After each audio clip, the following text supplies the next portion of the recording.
They say you can't make an omelet without cracking a few eggs. A couple of the eggs I cracked have cost me thousands of dollars. I'm here to share with you guys my biggest failures in comic book cleaning and pressing, and what you guys can do to avoid it happening to you.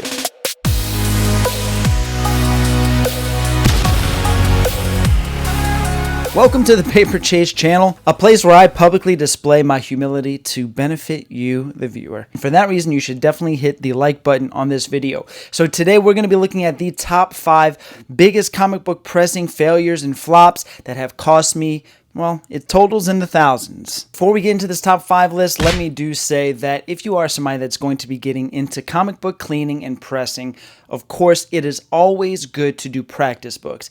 The more, the better. Get dollar books from dollar bins and just practice on them.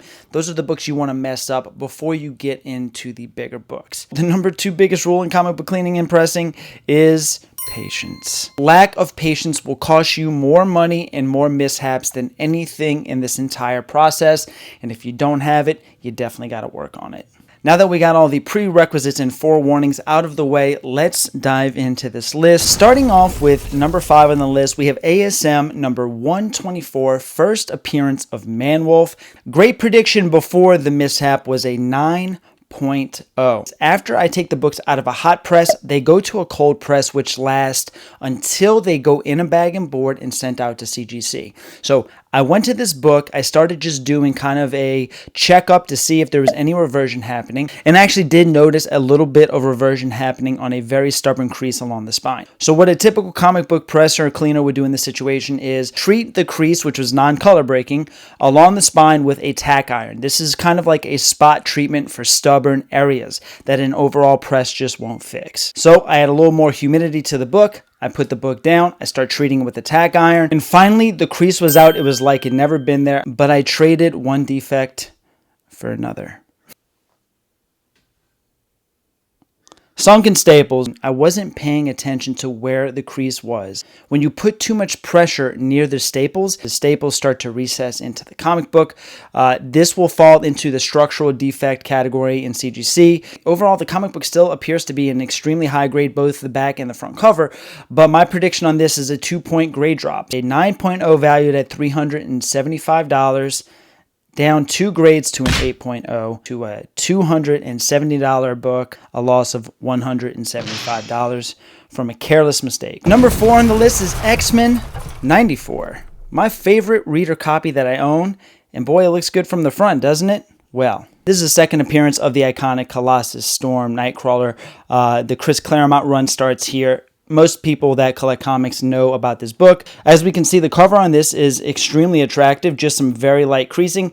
The biggest issue on this book was a small 1-inch tear on the back cover here. I think that completely locked this book into the 5.5 mid-grade range. Value before the mishap was about $550. First mistake is that any book that was graded within a 5.5 range, the only reason that you should really be cleaning that book is for personal preference or just for appearance. One of the other biggest lessons in all of these mishaps, the great Johnny Lawrence once said, "You couldn't leave well enough alone. Could you, little twerp?" So I'm sitting there cleaning the back cover, I'm getting close to the spot with the tear, and I'm even thinking in my head, be careful, there's literally only one direction you can clean this book without messing it up further. As I even said that in my head, whoosh. This happened so quick and so fast, the corner of the cover, if I would have had any more pressure, would have flown straight off my desk and floated onto the floor. That's how bad I ripped the back of this book, and I almost immediately puked on it right after. So I taped up the piece that was dangling for its life, and then I start to even look further into the whole tape on comic books, and I know it's not restoration, but then I realized that I even lowered the grade even more by putting tape on the book. So keep in mind, if you have a book with a dangling piece, for grade purposes alone, the book will reach a higher grade with a dangling piece than a piece secured with tape. And it was at this point I looked at what the possible grade was going to be, and I said, you know what? Yeah, ripping the corner of this off did bring it from a 5.5 to probably around a 3.0 to 2.5. But hey, I gained my favorite reader copy in my collection. Smells like a silver lining to me. And now anytime I want, I can open it up and just stare at a gorgeous Dave Cockrum interior panels. I mean, look at that. Come on. Can't be too mad. Oh, but it gets worse. Number 3 on the list is Secret Wars 8. My last major Spider-Man submission, I wanted to have a Secret Wars 8 and a 9.8 with the custom symbiote label for my personal collection, so I scoured eBay to find one. And I did. I found one of the most beautiful copies of Secret Wars 8 that I had ever seen. It even presented and looked better than this 9.8 that I have right here. All it needed was a simple, standard press. I got all of the inserts inside of the book. I put the book in the press. I close the press down. 12 hours goes by. I take the book out of the press, start to examine it, and it looks gorgeous. Until I look at the spine and I see a 1-inch spine split. Apparently the pressure on the book was just a little bit too much, and the spine just literally opened up on itself, tearing. I had just spent $180 on this raw comic book here with the hopes of getting a 9.8, which is a $575 book. Not only did I have to try to find another flawless copy, now I had to try to somehow get some of my money back. If you guys are interested in getting books at great prices, follow me on Instagram. Links will be in the description. But for the sake of this list, I'm scoring this on the loss of potential money, and the 9.8 $575 book sold for $115, a loss of $460, totaling our list deficiencies so far to a loss of $980 that I've cleaned, steamed, and pressed into the trash. But it gets even worse. Number 2 on the list is Superman number 199. This is the first time Superman and the Flash have ever raced against each other. A matchup that started in the late 60s and lasted all the way into the Copper Age. This is one of many matchups between these two on who's the fastest man alive. This book came in a collection that has 10 times over has paid for itself already. But because of this book's black cover, it is extremely hard to get in high grade. And this one was beautiful. Actually, not so pretty anymore.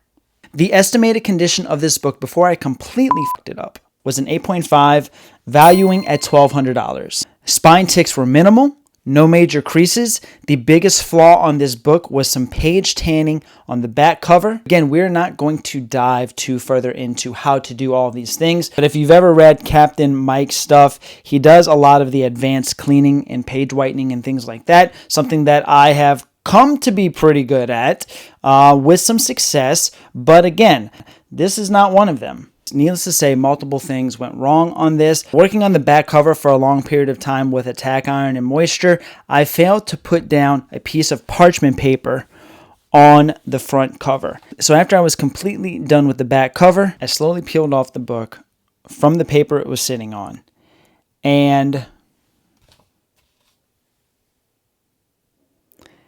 all of the ink came off with it. This was terrible. This is a massive, massive grade drop. Now when I work on a book, especially when I use a tack iron or any kind of heat, there's a piece of parchment paper underneath the front, on the other side of the front, underneath the back cover, and on top of the area that I'm working on. This book dropped from an 8.5 all the way down to probably a 5.0. That's about an 8 grade drop, detrimental to say the least. And this book went valued from about a $1,200 comic down to probably a $200 comic. This was a loss of a potential $1,000. All right, so we're down to the last one on the list. Number 1 on the comic book pressing failure list, if that's what we want to call it. Green Lantern number 59, a book that is no longer in my possession. First appearance of Guy Gardner, which has recently even gone up in price due to some recent news released by James Gunn. Same collection as this book here. This book was in wonderful condition. The conservative grade on this book was an 8.0. The only thing really needed on this book as well was a little bit of detanning. Method of treatment here was a method called the HOP treatment, which stands for heat overlay press. What this means is you're basically coating a sheet of paper in either water or hydrogen peroxide, and you're putting it into the press. Again, do not do what I'm saying because this is not the exact steps to do this in. If you want to know more, go grab this book here or look up other videos on how to do this thing. This is not one. I've had major success with this method when done the correct way, but if you don't, it is extremely high risk. What you're doing is you're putting a wet overlay press onto a book. You're letting it sit for about an hour. And when you take it out of the press, the tanning is actually getting imprinted now on your overlay, leaving the cover much wider than what it was before.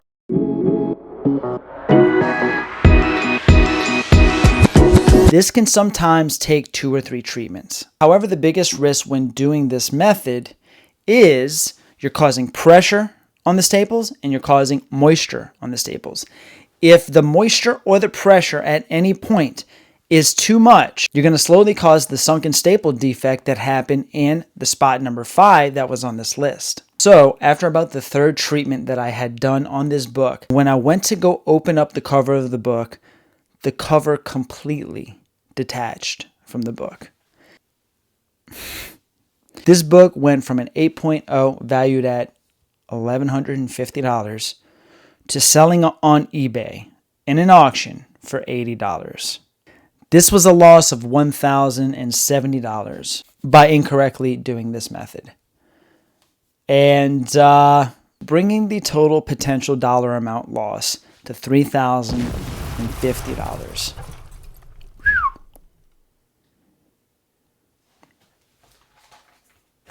The most important takeaways from all of these failures here that I could pass along to you guys is clean and press by the 2 P's, patience and practice. The more you practice, the better you're going to get. And even when you know what you're doing, patience is key. I hope these failures of mine have either made you feel better about some stuff maybe that you've ruined in your collection, or even taught you a lesson that you can avoid if you're planning on taking any of these actions or trying any of these methods. Know that the risks are there.